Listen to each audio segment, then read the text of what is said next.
It's time to focus on seniors with Helping Seniors TV. The television show designed to make you aware of senior issues and needs, as well as to acquaint you with the resources available to help you age in place and with dignity. Now, here's your host, Joe Steckler. I'm Joe Steckler, and welcome to Helping Seniors, the television arm of Helping Seniors of Brevard County. Our show is designed to provide you with information on how to develop your own aging and care plans. Our topic today is senior awareness. And joining me is Kay Kaiser, who is the information specialist for Helping Seniors, and you can reach her by calling 321-473-7770. Welcome, Kay. Thank you. You know, we will do an awareness type show periodically here as part of our information network for Helping Seniors. Mm-hmm. And what we say on this show might be the basis for something that happens for 7 or 8 or 10 years from now in Brevard County. For instance, we are publishing a survey to try to find out just what seniors think they need in Brevard County. This is not something where a group of people are telling seniors what they think they need, but it's the seniors themselves and those that care for seniors. Of course, anybody can take the survey wants to. Surely. But we hope that people will come back and answer these questions, and so that we can build an advocacy plan for our county. And based on the amount of time that you've been working as an information specialist for seniors, for Helping Seniors, why do you, Kay Kaiser, think that we need an advocacy plan for seniors in Brevard County, Florida? Well, I believe we need an advocacy plan because there really is no plan for seniors in a written form in our community. And how are we going to make the changes? I get the calls coming in where people are asking, I need this help, I need this help. And usually it's more than one issue when we start really talking to each other. But I think it's important to hear the seniors' voices and come up with a written plan that can help make changes for what seniors really do need in our community. And for up and coming years. As you mentioned, they may watch this show down the line and still may be some additional planning being made. And if people do something like that, they can go to our website, right, helpingseniors.brevard.org, and they can look at the headings on our website, and they will see places where they can get information back to us on how they think some of the needs have changed. Absolutely. A good advocacy plan, a good aging plan, it should not be something that is locked into place.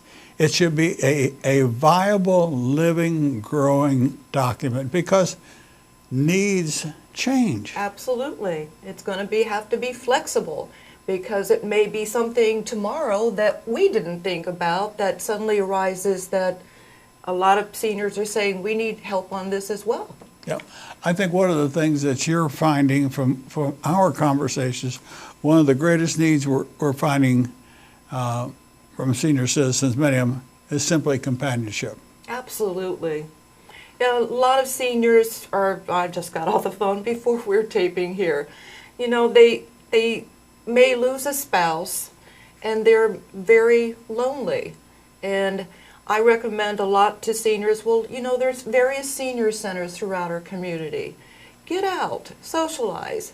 You'll be surprised how many friends that you may meet, and you're doing things, so you're not just sitting home alone. I think you have touched on something that we don't really talk about a lot. Mm-hmm. And that's the need for the seniors themselves to stop being couch potatoes. That's right. Get out among the community and try to do something yourself. I know we use the word sedentary, yes, with seniors far too often. That's when true. my fibromyalgia bothers me and when I have some small effects as a result of the stroke I had, yeah, I'm not immune to things, but if I just sat down in my chair and stopped my mental process, stopped thinking I could contribute, I'm making a mistake. Absolutely. A recent show we did here, and it's the Shine coordinator, the manager for Shine in our area, Lance Jarvis, he pointed out the need for people to be involved. And certainly, Shine counselors are a living example of how you can be a contributor to the community. That's right. That's a perfect example. I get many calls from people saying, I would like to volunteer. And I'll put them in touch in different areas. And, and now I'm thinking, here, now we might have some opportunities as well. But the bottom line is, I've seen, having worked in the senior market for a number of years too, Joe, the difference of people when they get around other people instead of, okay, I lost my spouse. Certainly that's an emotional and it's heartbreaking. However, to just sit in a chair and be, like you said, a couch potato is only going to regress that senior, not progress. So once they've been out and around other people, it's 180 different degrees. I know, but Kay, sometimes it's important to be a couch potato. Oh, you have to sometimes. So That's many, right. so many seniors, under the guise of thinking that I have to do this, I have to do this, I have to do this. You don't always have to do something. That's true. Sometimes it's better to sit back and think about what you are thinking about doing, and maybe you don't need to do some of the things you're doing that could be detrimental to your health. True. And sometimes for some people that's a hard call. It is. But I think that you now have been the information specialist for helping seniors for a number of months. Mm-hmm. We've started the advocacy group, Right. and that is to advocate to the county commissioners that we need to build a written aging plan for Brevard County, Florida. Right. I've looked on the internet and I found other counties that have identified a mission, a vision, a strategic plan for accomplishing certain objectives and goals, put some time frames around it. Yes. And I think most of us know that the amount of money that we have available to do all this is not endless. That's right. We have to be smart about how we're doing things. But I don't think that a community that wants to be elder friendly or wants to sort of adjust to changing needs, that needs to be locked in far to the left side or something. They need to be able to move to the right or back and Right. forth. And Joe, you have the statistics on we're the 24th oldest county in the country, yet we get a fraction, what was that, 0.1% of monies that is allocated for seniors in our community? Well, yeah, while we're the 24th oldest county in terms of the 3,067 in the United States of America, Right. our county commissioners actually approved a very minuscule amount of money to be used directly for seniors. Now that's not to say, seniors use the roads, seniors use the mosquito service. Sure. We do a lot of things, but there are community services provided for everyone.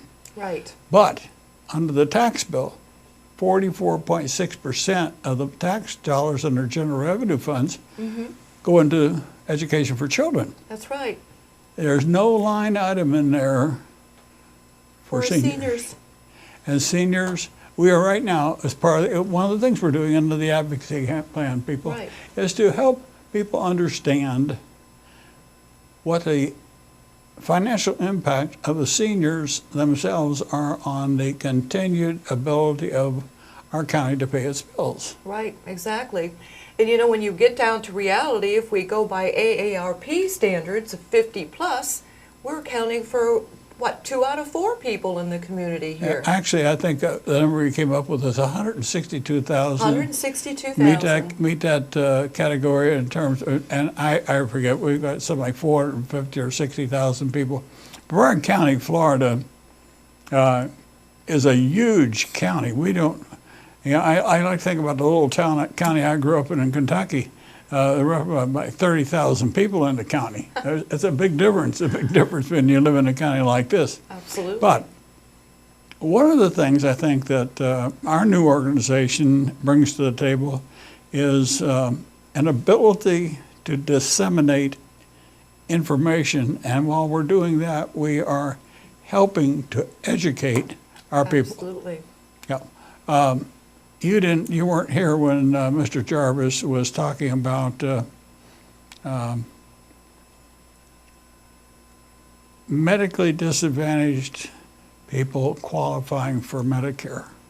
Oh yes, that's an unknown territory, isn't it? Yes, it is unknown, but it won't be, because I want to make sure that you listen to the part of the tape that addresses that topic, because it opens up a whole new program of awareness. And there were two other programs that Mr. Jarvis talked about that can assist seniors. And these are programs that come under Medicaid. And as familiar as I am with all these benchmarks and programs that are available to help seniors, I wasn't aware of them. So education never stops. Absolutely. And didn't you tell me too that you were frustrated recently in trying to get, some runaround phone calls, and with all your knowledge, that happened to even you? Well, you have to be careful what you say sometimes on a show, because a lot of it depends, getting an answer depends on who you're talking to. I think you and I both have been in the public market long enough to know that people purport to be an expert on something, and they're far from it. Right. But one of the hardest nails to drive home that I've encountered in the elder care system in the state of Florida is to find out who is willing to accept responsibility for something. And the point was Good point. really illustrated to me when I asked a Department of Children and Families worker who is responsible for what we're talking about. I asked him, I said, well, how in the world do you make sure people know about that kind of assistance? And the answer was word of mouth. I said, you don't have a pamphlet, you don't have a radio show, you don't put it in any kind of, why not use the Elder Advocate, the quarterly paper that comes out from the state of Florida? Right. If we don't put meaningful information in something, people are not going to want to read it. That's right. But I suspect, and we are finding out, that our organization has a column in Hometown News. We have a column in Senior Scene Magazine, Spotlight Magazine. We're in television on Bright House, Space Coast Television, our own website. All the shows are archived. People are beginning to respect the type of information there, because they know it's true and it's honest, and it's something they should know, because it could help them or help someone they love, or a friend or a neighbor. Right. And that's what a good senior awareness program does. It creates outlets. I totally agree. And with the calls that I take in, Joe, it's like I didn't even have a clue about that type of service. And again, it's that education and reaching out to the public to inform them. So we're not only taking the incoming, but we're doing the outcoming too, with the result being that people will be more informed. And you're right, the word of mouth is actually happening about helping Seniors of Brevard. So, and there's, well. I think that in some respects we're not really well informed. We're informed, but we're not informed to the degree that we should be. And of course, every time you say something like that, if somebody tells you something, they may tell you 90% of what they need to tell you, and the 10% they don't tell you is what really makes a difference, whether it's icing on the cake that's going to stick or fall off. Oh, I agree, totally. And yes. I'm thinking in terms of a call you had regarding medical assistance. And I don't want to get into naming of organizations or anything like that. Right. But if somebody goes to an emergency room at any hospital, Yes. that hospital is responsible for admitting that person, at least for a look. Whether they keep them or discharge them, that's something should be based on what happens after the initial look. Exactly. But we shouldn't, anybody that's a potential user of the system needs to know that they shouldn't let a hospital turn them away. That's right. See, And- there's just basic needs, basic Oh, information we indeed. need to know that, and that's what some, is that what you're finding when you get phone calls from people? Oh, without a doubt, Joe. I mean, it's heartbreaking. I mean, for what I do, I have to be very patient. I will take the time to listen to someone because, as I mentioned, oftentimes when someone calls, they may call about a particular issue, but in discovering and developing a relationship with them on the phone, it could be 4 or 5. And now that 4th or 5th issue actually becomes the number 1 issue and the reason why they called. I think that before World War II, when we had ships out in the Pacific Ocean and they went to the Orient, they had a famous expression called a rice bowl. Oh, And if somebody did something that was contrary to what the accepted use of the rice bowl provider was, they were called breaking the rice bowl. And I think there's a movie called The Sand Pebbles. And when the Chinese engine workers in the engine room, they did all the dirty work, and yet the sailors was sort of sometimes get involved. And he had a guy come on board that really wanted to do his job, and what it entailed was breaking the rice bowl of the chief Chinese coolie, who sort of ran the engine room.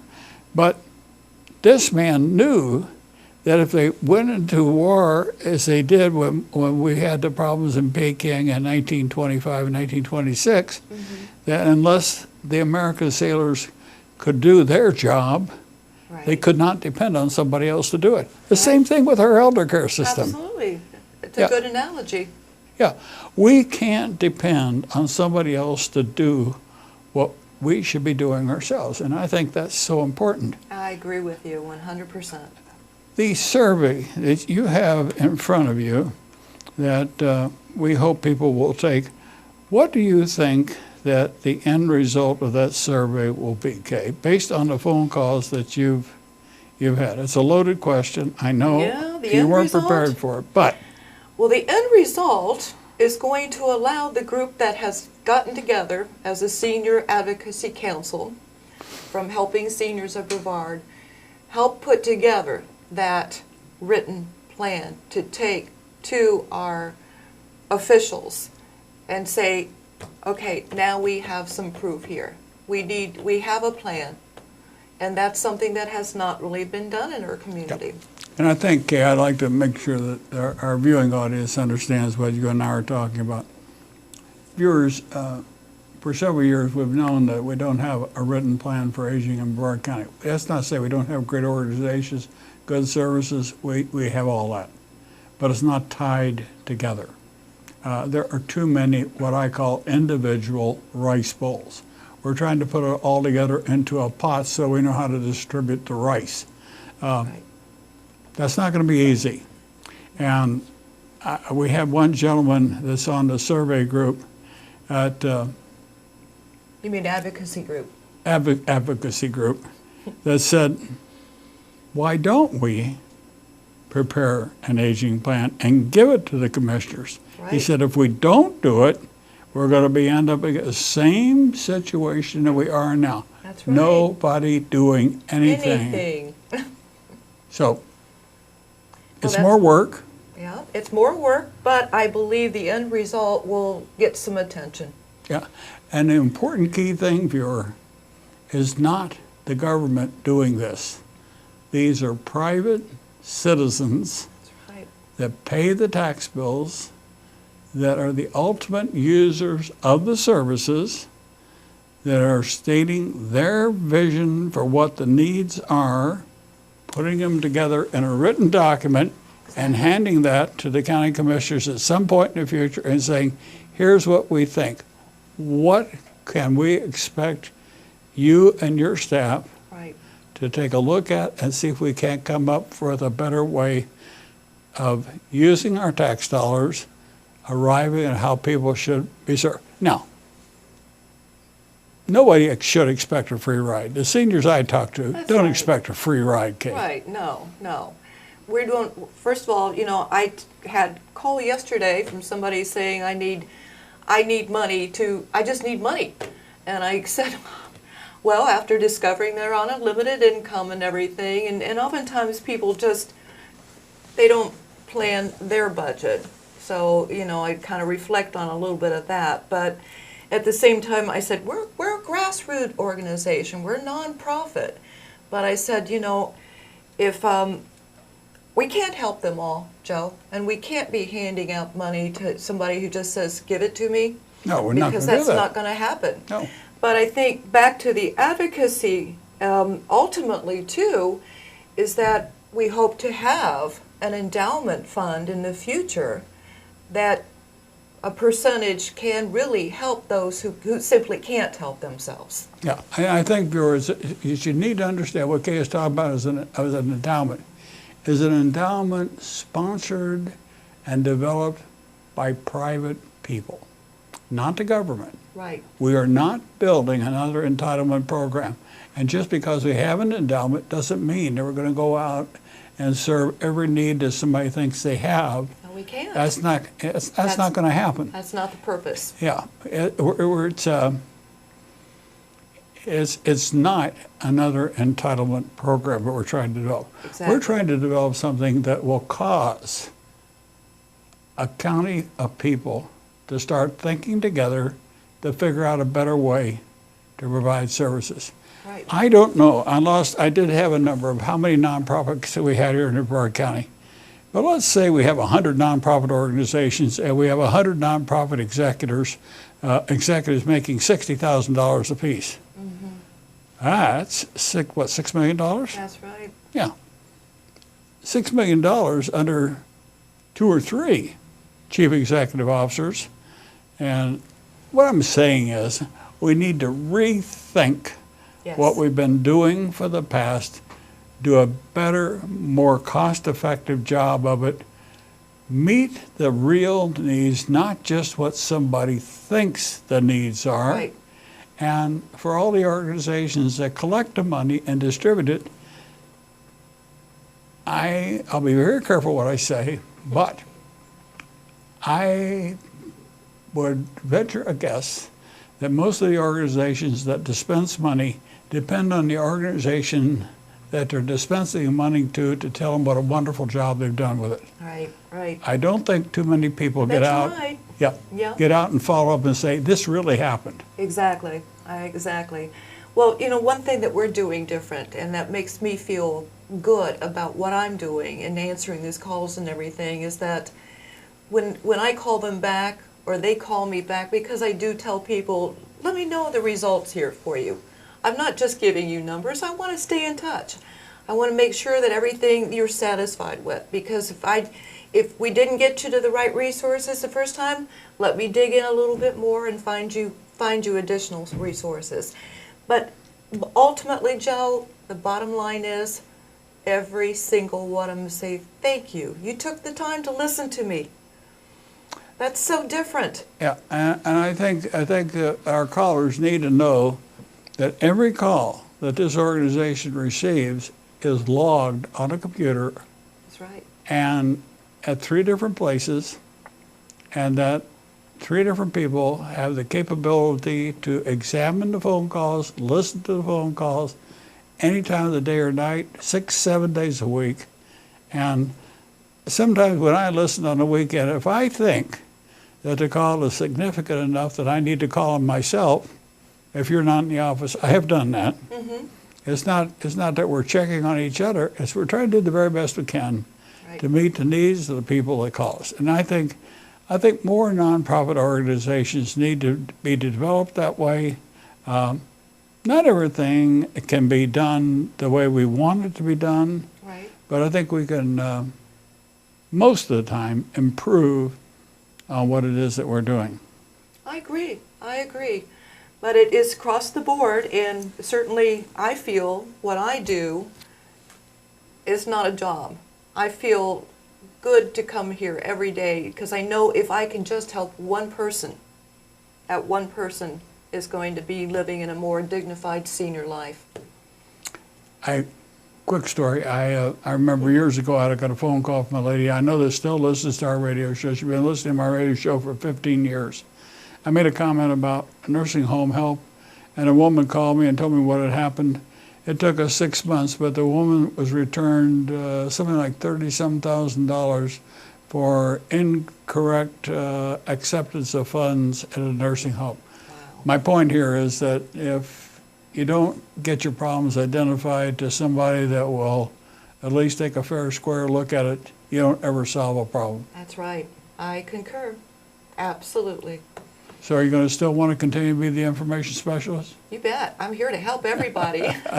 Well, I feel the same way, and when Mr. Jarvis from the Shine organization told me that all of them are volunteers, I didn't feel so bad about volunteering my time. Quite frankly, I feel good about volunteering my time because I think it's something that needs to be done. People need help, and if we do it right, there's always a way to help somebody somehow. That's right, Joe.